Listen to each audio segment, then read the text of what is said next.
Комбинацијата од политичка парализа, надворешни закани и економски проблеми се заканува да стави крај на амбициите на Европската унија сама по себе да стане глобална сила.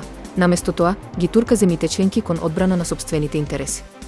По децении предупредувања и раст под нивото, лидерите на регионот одеднаш се соочуваат со низа докази дека падот станува незапирлив.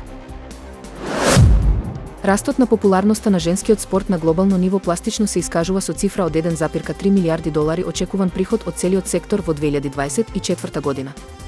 Структурата на приходите во женскиот спорт значајно се разликува отколку во машкиот, каде што доминираат телевизиските права.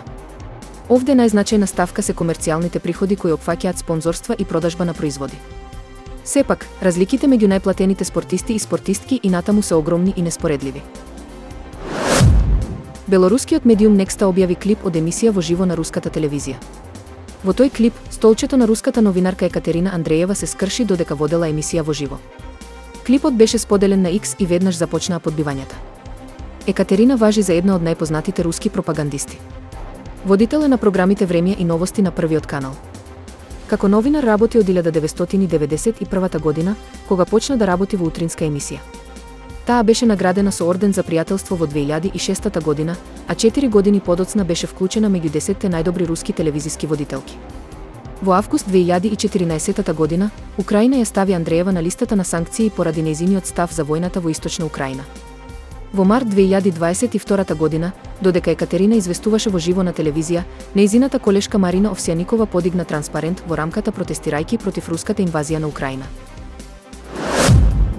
SpaceX влезе во историјата во неделата на својот последен пробен лет на Spaceship, успевајќи да го фати суперхеви засилувачот од масивната ракета назад на местото на лансирање и да го врати Starship на земјата.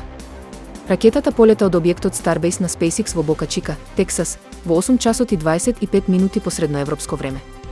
Имаше успешно раздвојување па додека Starship продолжи со своето суборбитално патување околу земјата за да се распрсне во Индискиот океан, тимовите му дадоа чекор на засилувачот да го направи својот прв обид за враќање назад во подлогата.